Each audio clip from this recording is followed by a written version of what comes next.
Bom dia. Na aula de hoje, vou aproveitar para ler um pouco a história da capoeira, né? Não tem como eu contar a história da capoeira. Eu fiz um resumo, para me ler um pouco da história da capoeira e depois um pouco da história da técnica da capoeira que eu pratico e eu ensino, os fundamentos do nome, né? Capoeira primeiro dos malês, né? Primeiro dos malês. E também vou falar do ritual do nascimento, como acontece, né? Nós e nossas falas históricas, né? A gente chama de grandes falas históricas. Porque não vou lá vou pegar ali para começar. Enquanto meus continuam fazendo a movimentação, eu vou falar um pouco da história da capoeira. Vou ler. Vamos lá. História da capoeira. Por volta de 1719, os escravos fugitivos que buscavam proteção nos quilombos.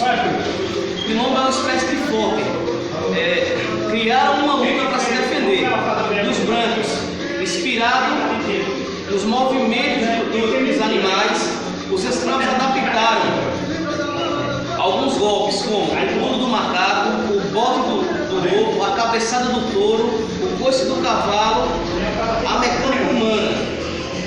Esta luta desenvolvida às escondidas ganhou novas formas e ampliou a sua dimensão. Por ser muitas vezes praticada nas clareiras das matas, denominou-se capoeira. Essa denominação veio em razão de tanto se falar, o negro fugiu para a capoeira. Peguei os escravos vadiando na capoeira. Como aquela manifestação até então não tinha um nome, passou a chamar-se definitivamente de capoeira. Os senhores de engenho que precisavam ou apreciavam essa manifestação dos escravos, quando em dias de folga chamavam-na brincadeira dos Angolas, ou vadiação dos Angolas, por serem os negros bandos procedentes e descendentes de Angola os que mais se davam à prática daquela atividade, com característica de dança e com seu aspecto lúdico. Aquela manifestação muitas vezes deixava transparecer o seu poder de luta, a velocidade dos movimentos e a destreza com a qual esses eram executados colocavam em risco a integridade física dos próprios escravos, bem como a integridade física e moral dos seus opressores. Um escravo machucado traria prejuízo ao seu dono, e um escravo agredido ou morto seria uma ofensa aos grandes senhores, e a prática da capoeira foi proibida.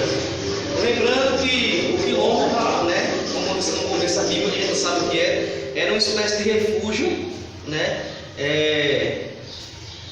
Então, os negros eles começaram a fugir na mata e criar suas comunidades, suas aldeias, né? Chamavam de quilombo, ok? Vou dar continuidade aqui agora à leitura.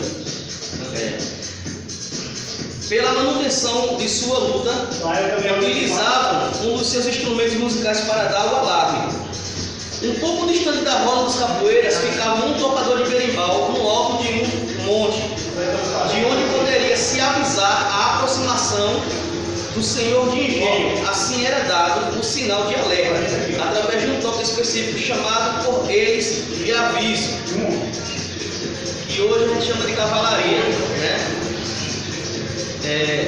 Após este aviso, muitos escravos se dispersavam e os que ali ficavam simulavam algum tipo de brincadeira que nada tinha a ver com a capoeira. Seus praticantes passaram a ser vigiados pela sociedade e punidos pelos códigos penais, pois era considerado uma prática de marginais. Apesar da abolição da escravatura em 1888, os capoeiras ou capoeiristas não deixavam de ser perseguidos. Na Bahia, a capoeira passou a sua fase de maior opressão no período de 1920 a 1927, durante a administração do delegado da polícia Pedro Azevedo Cordeiro, conhecido como Pedrinho, que tornou-se famoso pela perseguição aos capoeiristas. Essa época foi sem dúvida o grande martírio dos capoeiras, pois a polícia, com um esquema muito bem organizado, tentava acabar com a prática a qualquer custo. Às vezes, quando os opressores apareciam, os capoeiras reagiam, mas quase sempre levavam a pior, sofrendo sérias consequências. Entre delas, o capoeirista recebia um castigo, a própria morte, pois ele era amarrado pelos pulsos, o rabo de um cavalo, de um e outro cavalo, e era arrastado em grande velocidade até o seu destino, o quartel de polícia. Foi a partir de então que Mestre Bimba, o distinto capoeira, o capoeirista da década, considerando a capoeira fraca como luta contra os seus opressores e acreditando na possibilidade de torná-la mais eficiente e respeitada, passou a estudá-la, aperfeiçoar seus golpes, movimentos e posturas, dando-lhe uma característica totalmente marcial. Denominou seu novo estilo de luta regional baiana. Após essa inovação, a capoeira recuperou seu poder de luta.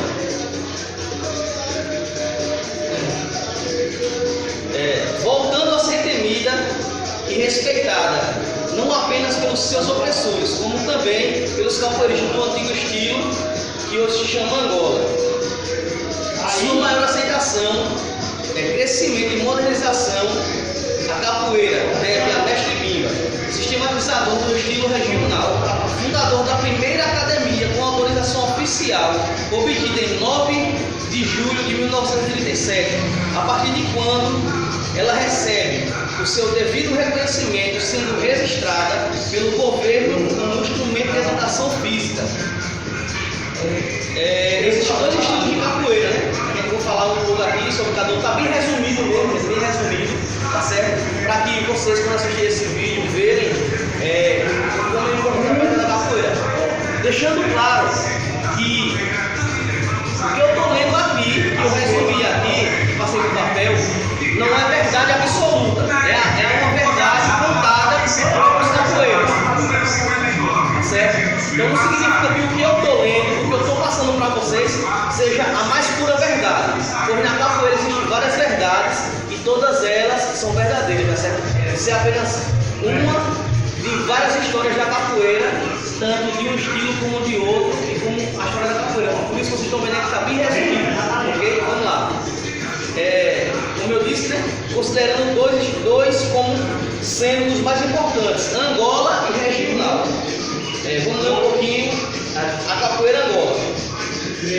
É considerada a raiz da capoeira. Trata-se de um jogo mais lento, com movimentos rentes ao chão, onde a flexibilidade e a malícia são elementos fundamentais.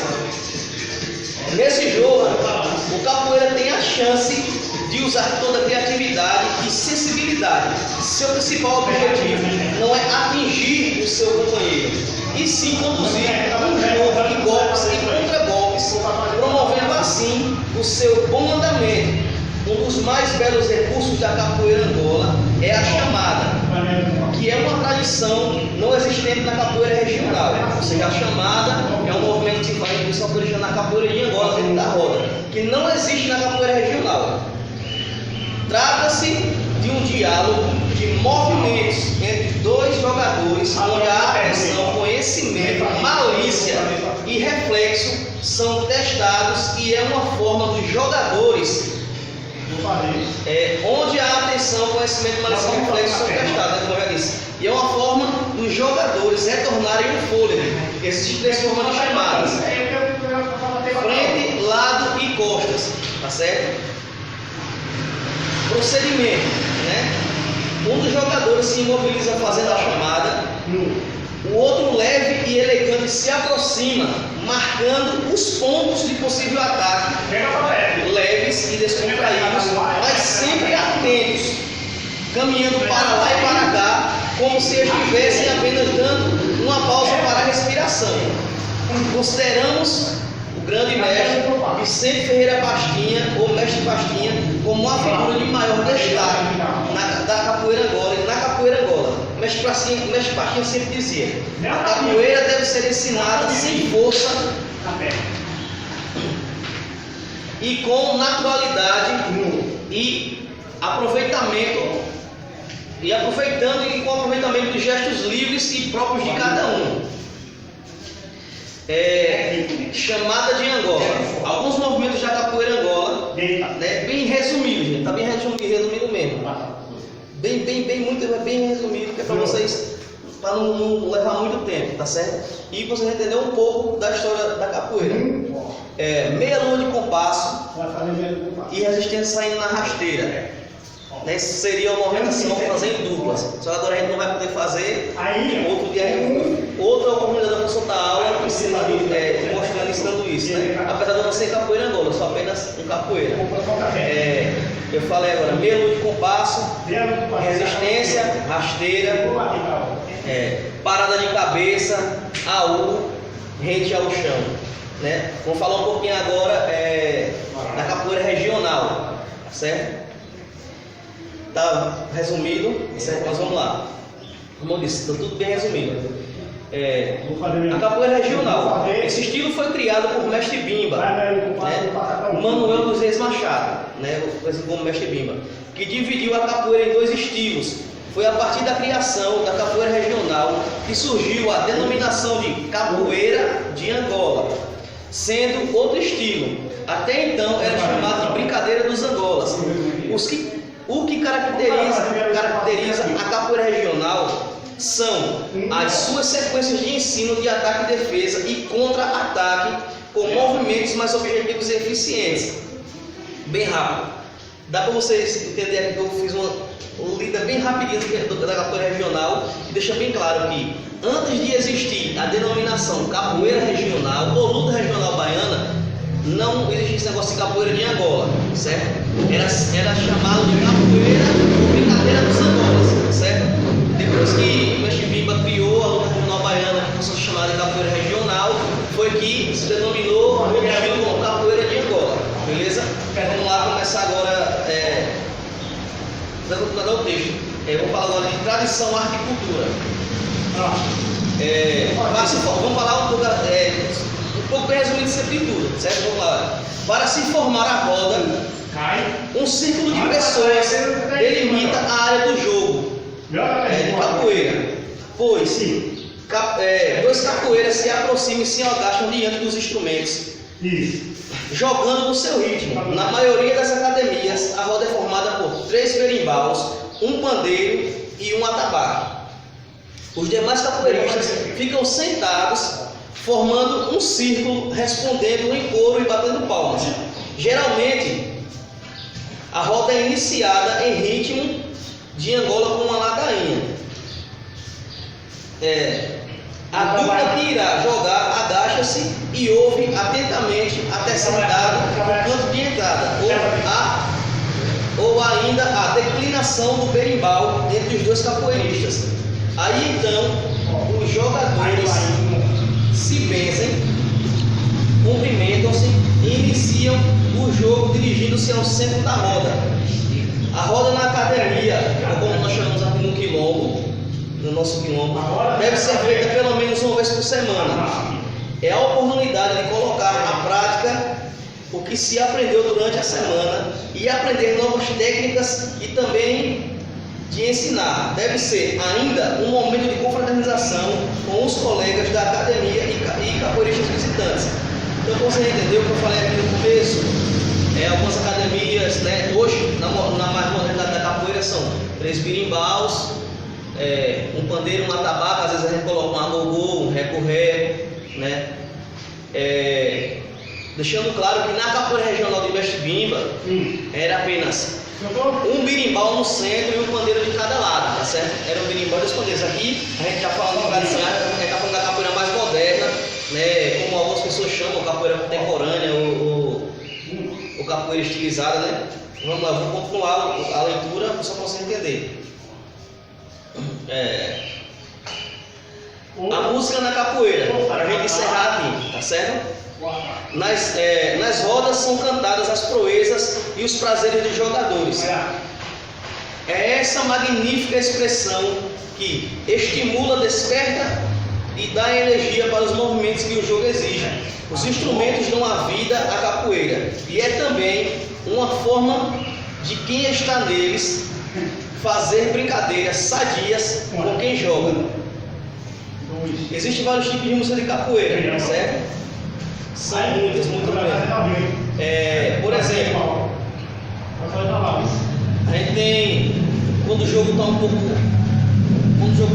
lento e o capoeirista ele quer, né, que o jogo fique um pouco mais apressado, ele vai começar, por exemplo, a cantar ô ligeiro, Paraná, eu também sou ligeiro, Paraná. Às vezes quando ele quer que o jogo aperte, acaba tem uma trocaçãozinha, uma queda, dá um martelo, uma chapa, para esse movimento não para machucar, mas para encostar no capoeira, se você bateu, ele canta também, olha, quebra jereba, certo? Só que isso vai no decorrer da roda.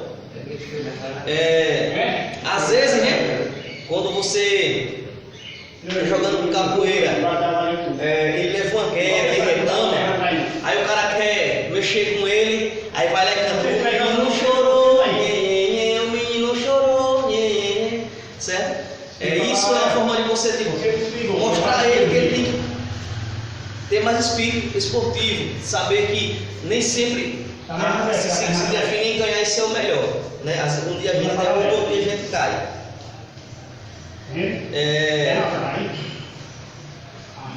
E vou para a segunda parte, né? Às vezes falar de alguns toques, né, que a gente usa na capoeira. São vários, tá certo? Eu não vou ler aqui, eu vou falar os toques que a gente usa na nossa academia, tá certo? Depois eu vou pular para a história da Capitães da Areia. Então, para nós, é assim, ó. Tem vários toques, mas os principais que a gente usa são Angola, toque de Angola. Aí continua ali. Tem um toque que o pessoal chama de São Bento Pequeno de Angola, né? São Bento Grande de Angola, São Bento Grande Regional, tá certo? Ou São Bento Grande de Bimba, São Bento Grande de Bimba, e a gente vai seguindo. Aqui tem o Santa Maria, tá certo? Tem o hino da capoeira, Cavalaria, Amazonas, tá certo? Idalina, Iuna. A gente vai tendo vários toques na capoeira, certo? Só que na nossa linhagem a gente usa assim, dependendo do momento, do jogo, até depois vou fazer, demonstrar um pouco dos toques, tocando, né? Para você entender como é que é, depois que eu terminar isso aqui, ou então na próxima aula, se não der tempo, a gente usa o toque de Angola, São Bento Pequeno, o nosso São Bento Pequeno, que não é o São Bento Pequeno Angola, é o São Bento Pequeno que a gente conhece, tá certo? Ele vai fazer o quê? São Bento Grande Regional, São Bento Grande de Bimba, Amazonas e Una, tá certo? São os toques que a gente toca, às vezes para jogar, ou então Santa Maria, que é para fazer aquele jogo do apanhar no chão, tá certo? Que é o toque muito usado, ok? Então eu vou pegar o outro folha para falar um pouco da história agora da Capitães da Areia, depois o fundamento da Tumbeiro dos Malês, do nome Tumbeiro e Malês, quem forma os Malês. Depois eu falo sobre o ritual do nascimento e sobre as fases históricas, ok? Rapidinho, fica legalmente. Vamos lá. Então, está bem resumido. Eu resumi bastante mesmo para a gente conseguir fazer, para vocês conseguirem entender um pouco. Então lá, história da Capitães da Areia, ou da técnica Capitães da Areia. Vamos lá. Na década de 70, época em que a ditadura militar procura controlar as manifestações populares, onde o falso nacionalismo e o tecnicismo robotiza os esportes e a capoeira. Para quebrar este paradigma, surge em São Paulo o grupo de capoeira Capitães da Areia, contestando a colocação da capoeira essencialmente como símbolo de esporte e competição.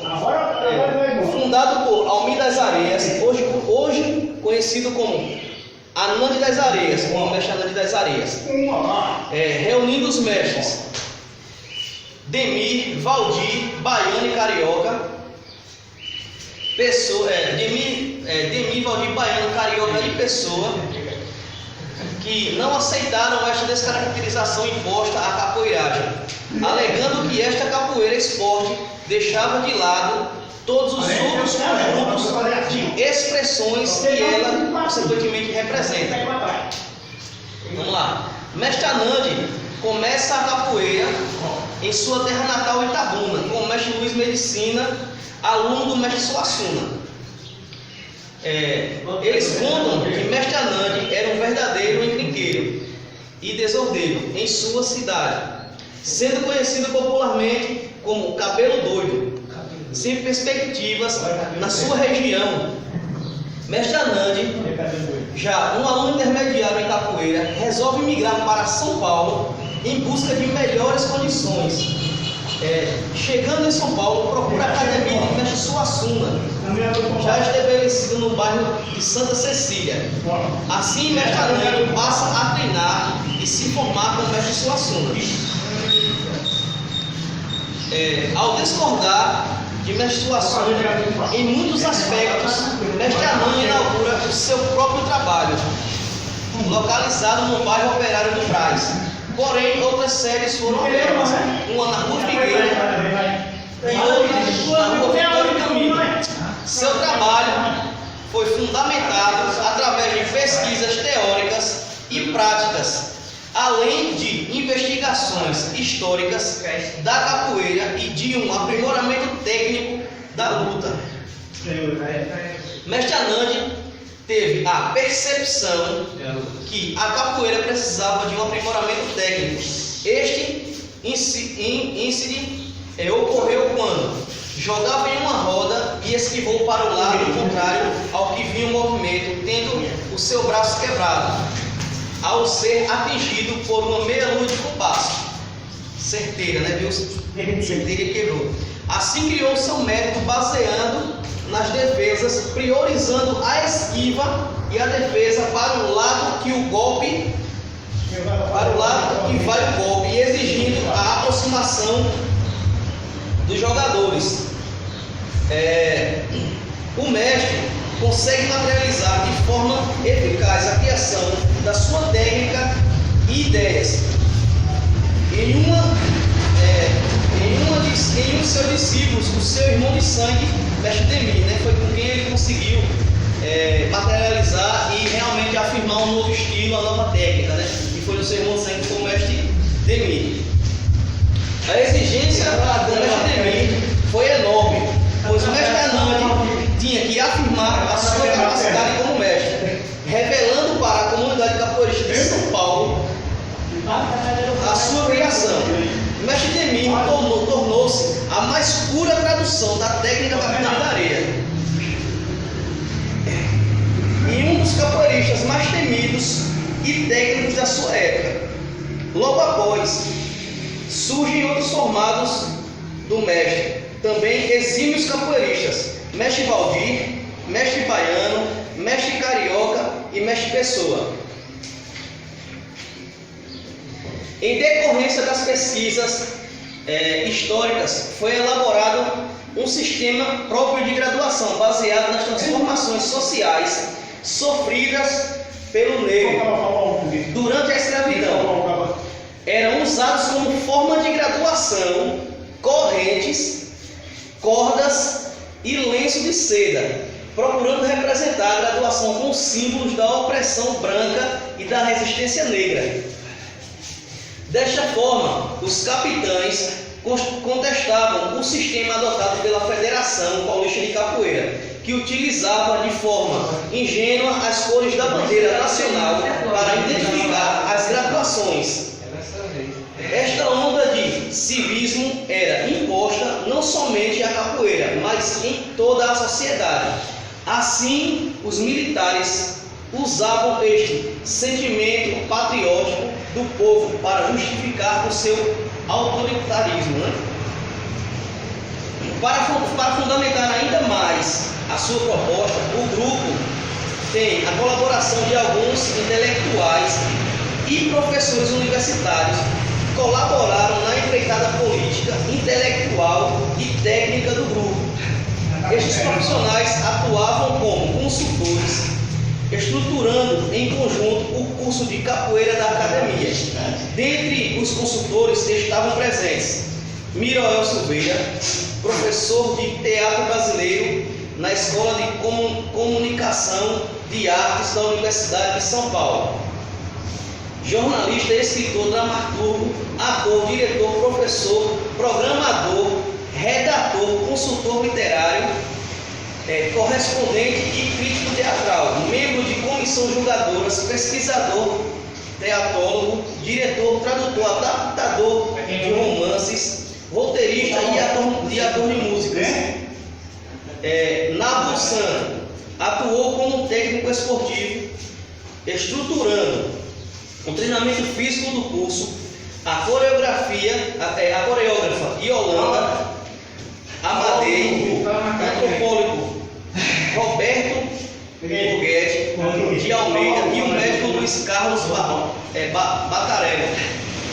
Mais tarde, Mestranandi manteve contato com o sociólogo Clóvis Moura, autor do livro Rebelião nas Senzalas, com os dançarinos Klaus Viana e Rainer Viana e com somaterapeuta Roberto Freire, criador da terapia corporal, e em grupo, baseada nas pesquisas do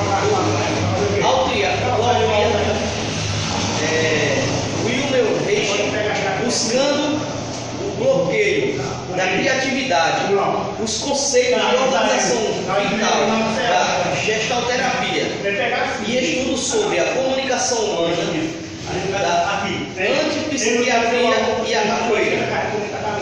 Podemos dizer que o grupo Capitães da Areia faz jus ao nome derrotado, já que no romance homônimo de Jorge Amado, os Capitães da Areia eram um conjunto de crianças abandonadas e desfavorecidas. Assim, Mestranandi fundamenta sua proposta, representando a sua capoeira como arma dos oprimidos e luta do fraco contra o forte, simbolicamente representando o exército popular, composto por trabalhadores, estudantes, mulheres e artistas populares, se opondo e combatendo os capoeiristas que atuavam na Federação Paulista de Capoeira e se identificavam com os opressores. Quero ressaltar que os Capitães da Areia também acreditavam e encaravam a capoeira como esporte genuinamente brasileiro, mas não deixavam de lado os outros aspectos impostos da nossa arte. O que diferencia o jogo de esporte é que no jogo as regras são flexíveis e adaptáveis às situações e aos componentes da roda. Para ser considerada apenas esporte, tem que ocorrer a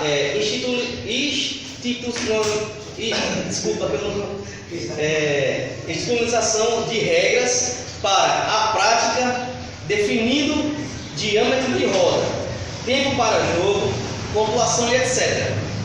Tudo isso é válido desde que não seja deixado de lado outros facetas essenciais que fundamentam e dão significado à prática da capoeira. Hoje em dia, vejo vários capoeiristas falando e se vangloriando que praticam o estilo Capitães da Areia,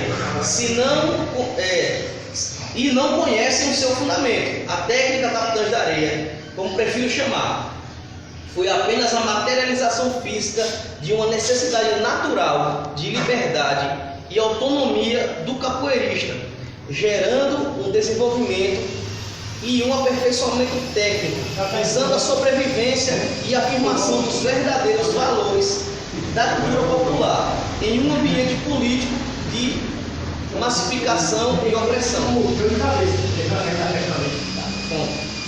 Isso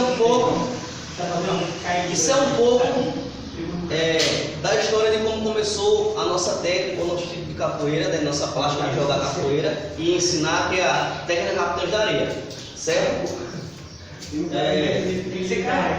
Agora vou falar um pouco. Vou falar um pouco agora do porquê a gente tem colocado o tumbeiro dos malês.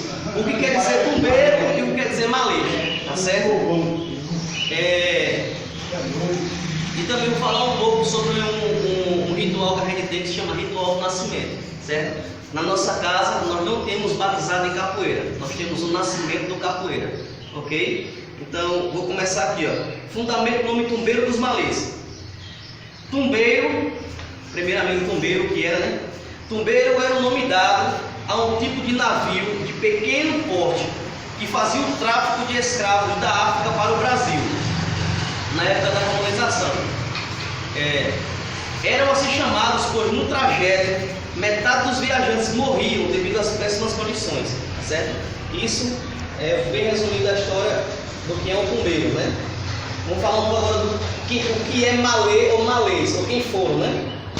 Malê era o termo usado no Brasil no século XIX para designar os negros muçulmanos que sabiam ler e escrever em língua árabe. Eram muitas vezes mais instruídos que seus senhores e, apesar da condição de escravos, não eram submissos, mas muito ativos. Na história do Brasil, notabilizam-se pela chamada Revolta dos Malês, que ocorreu em 1835 na Bahia, onde eram encontrados em maior número, embora fossem encontrados também em Pernambuco, Alagoas e Rio de Janeiro. Entre os séculos XVI e XIX não existia liberdade religiosa. Quem não era católico romano teve de se converter. Houve repressão aos dissidentes e muito resistiam a esse exclusivismo. No Brasil, diversos entre Pernambuco e Bahia, em um primeiro momento, os malês resistiram e reagiram ao catolicismo impostos para manter a sua crença e cultura. Para enfrentar a opressão, os malês usavam um recurso de resistência espiritual, de simulação religiosa, já utilizado pelos muçulmanos xiitas, denominado pelos teólogos islâmicos de Al-Tajia, literalmente guarda-se, né?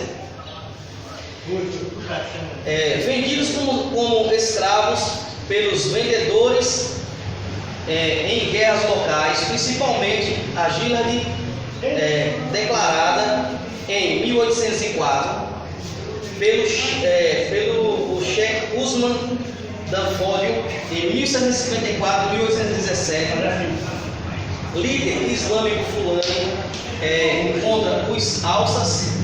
Os muçulmanos chegam ao Brasil no final do século XVIII, oriundos da região sudanesa da África e pertenciam a vários grupos etnoculturais.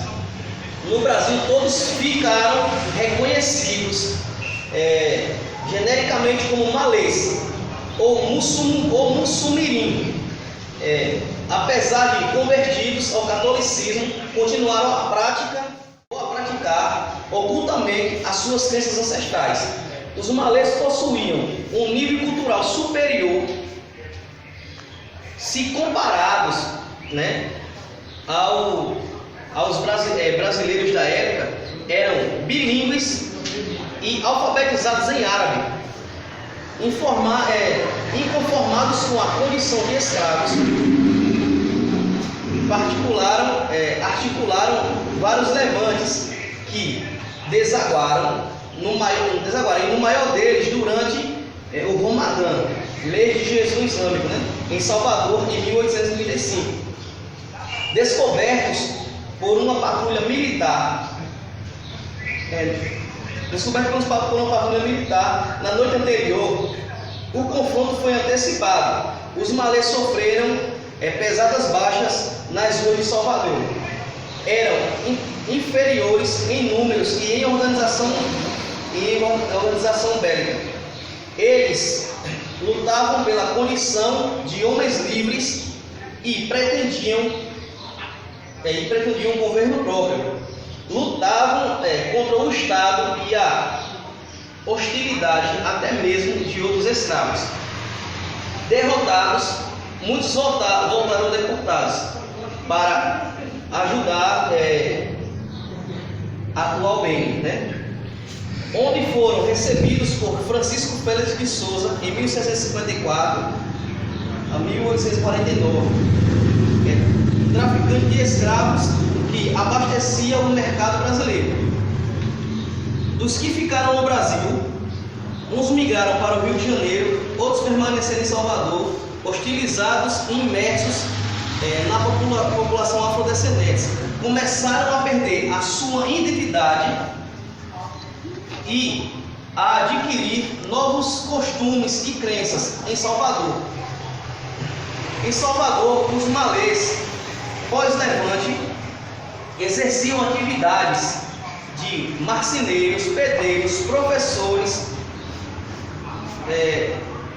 douradores de imagens.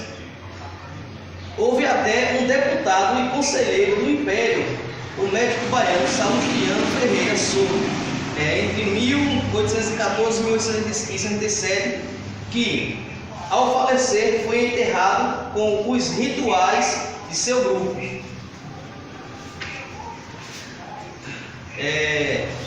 Essa foi um pouco, tá certo, da história dos malês, né?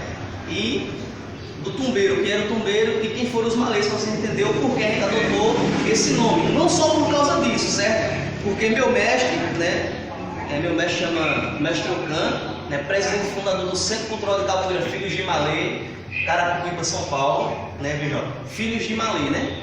E o mestre dele, né? Que é o mestre Messias, que também é presidente e fundador do Centro, né, de Cultura Afro-Brasileira, acredito que é assim o nome, né? Capoeira Porto dos Malês, tá certo? Então a gente vem seguindo uma linhagem e adotando esse nome, Malês, no final, para mostrar a nossa resistência e o nosso reconhecimento, né? Amor e respeito à tradição, certo? Para não deixar a história morrer, não deixar a nossa cultura morrer. Então, gente, eu vou falar agora um pouco sobre as nossas fases históricas, ou graduações, como algumas pessoas chamam, tá certo? Que usamos na nossa linhagem de capoeira. Alguns da técnica capoeira da areia, né? Usam quase todas que eu vou citar. Na verdade, usam todas, só muda algumas nomenclaturas, tá certo? Então a gente tem o primeiro cordão, né? Que é um cordão de cor cinza, que representa as correntes que prendiam os negros, né? Na fase da escravidão. A gente chama de fase de escravo. Aí temos o segundo cordão, né? Que é cinza e bege, né? Vem trançado de cinza com bege, e esse representa a quebra das correntes, a fuga dos negros das senzalas, né? Dos canaviais para as matas, né? Que a gente chama de fase de fugitivo. Aí nós vemos nosso terceiro cordão, né? Que é o cordão do bege, que a gente chama de quilombola, fase de quilombola. Esse bege representa aquela corda de mato, né, feita de sisal, que o povo preto, né, o povo negro, usavam para amarrar suas calças, tá certo? Por isso que é bege ou sisal, né? Fase quilombola. A terceira fase que é de cor bege. A quarta fase é de cor bege e vermelha. A gente chama de fase divagante, né, que é a nossa quarta fase. Ela representa aquela fase do negro, que ele tinha a sua carta de alforria assinada pelo seu dono, e ele ficava vagando e correndo de uma cidade para outra, de uma comunidade para outra, de um quilombo para outro, né, sempre fugindo, para não ser capturado por outro senhor ou por um capitão do mato, ter sua carta de alforria rasgada e voltar a ser escravo. Então nosso quarto cordão chama o quarto cordão chama de vagante, né, que é a fase vagante. Nossa quinta fase, nosso quinto cordão é a cor vermelha. A gente chama de fase de liberto, entre aspas, né? liberto no papel ou na boca, né? A gente não pode dizer que foi totalmente liberto. O vermelho representa todo o sangue derramado pela batalha, pela luta que o negro teve pela libertação, para conseguir a libertação, porque sem a luta do negro ele não tinha realmente sido liberto, né, em 1888. E o vermelho também para nós da Capitães da Areia representa a cor forte, a cor vibrante. É a cor que o aluno ele tem que mostrar garra, tanto no jogo como nas suas movimentações, tá certo? Nosso quinto cordão é o cordão de cor vermelha, que significa a fase de liberto, ok? Aí nós temos o nosso sexto cordão, que é o cordão de reflexivo. Esse vem com três cores, né, trançadas juntas, que é o cinza, o bege e o vermelho. Que aqui a gente chama de reflexivo, certo? Que é a fase da reflexão. É a fase que o aluno ele passa a refletir e a pensar o que realmente ele quer com a capoeira, o que ele quer a partir daí. Se ele quer realmente seguir a trilha do mestre, a trilha do educador, de uma pessoa que vai ensinar a capoeira, né? Em outros lugares essa fase, né, a gente chama de reflexivo, que são três cores trançadas, cinza, bege e vermelho, muitos chamam de estagiário ou de instrutor, certo? Então, nosso sexto cordão é traçado em três cores, cinza, bege e vermelho, e nós chamamos de reflexivo. Nossa sétima fase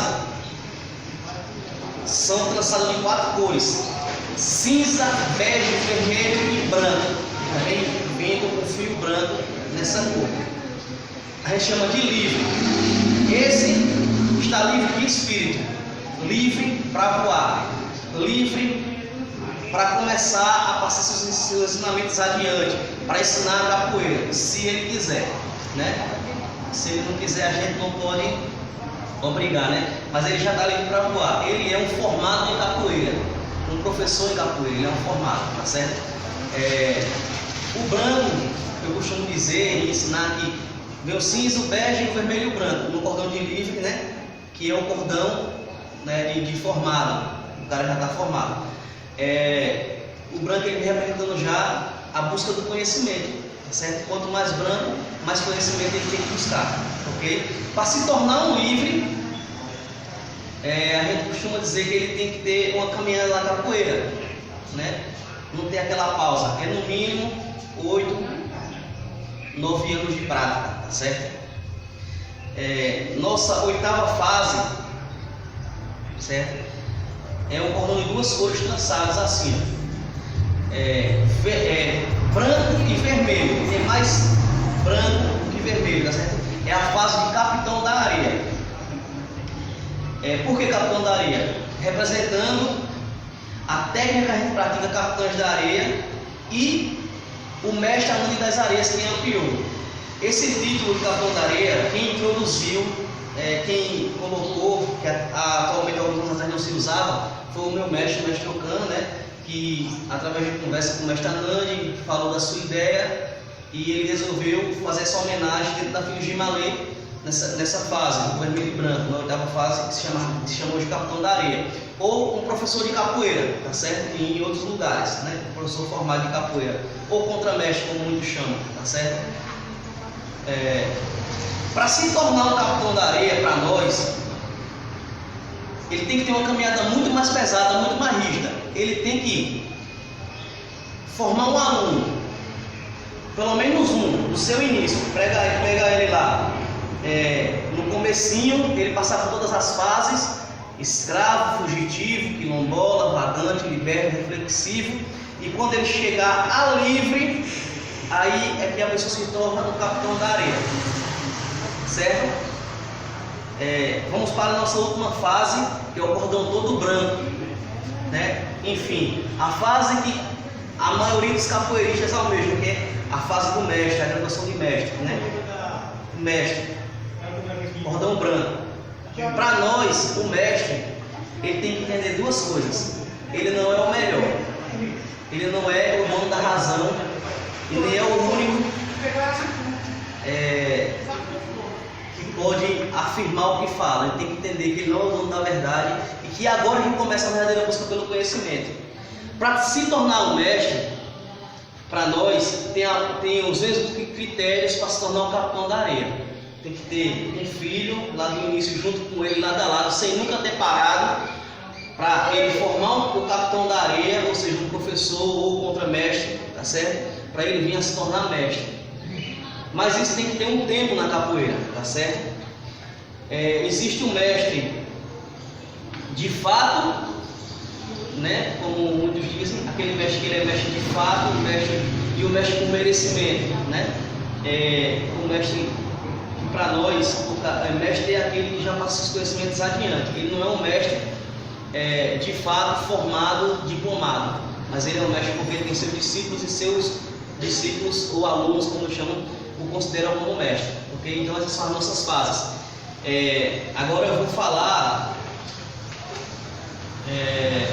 do ritual do nascimento. Como eu disse lá no começo, nós não fazemos batizado de capoeira, tá certo? Nós fazemos um nascimento de capoeira que foi idealizado e estudado, elaborado por meu avô de capoeira, né? Grande mestre, que eu considero muito. O começador está longe, né? Ele mora em São Paulo, mora aqui em Pernambuco atualmente, né? Há muitos anos já trabalho de capoeira aqui. Então, o mestre Messias, e todos que vêm da linha do mestre Messias e da linha do mestre Ocan adotaram esse método, que para nós é um ritual de extrema importância e que fala um pouco da cultura da capoeira, ensina um pouco mais, tá certo? Eu vou ler aqui para vocês o ritual do nascimento. Nós dos malês, né? Temos em nossa filosofia o chamado nascimento do capoeira, que significa aquele que vai nascer e vai fazer parte da vida capoeirista e receber um nome que levará para a vida toda. Os descendentes da Porta dos Malês, da Filhos de Malê e da Tumbeira dos Malês, chamam estes, prestes a nascer, de Barriga da Mãe Preta. Barriga da Mãe Preta, né?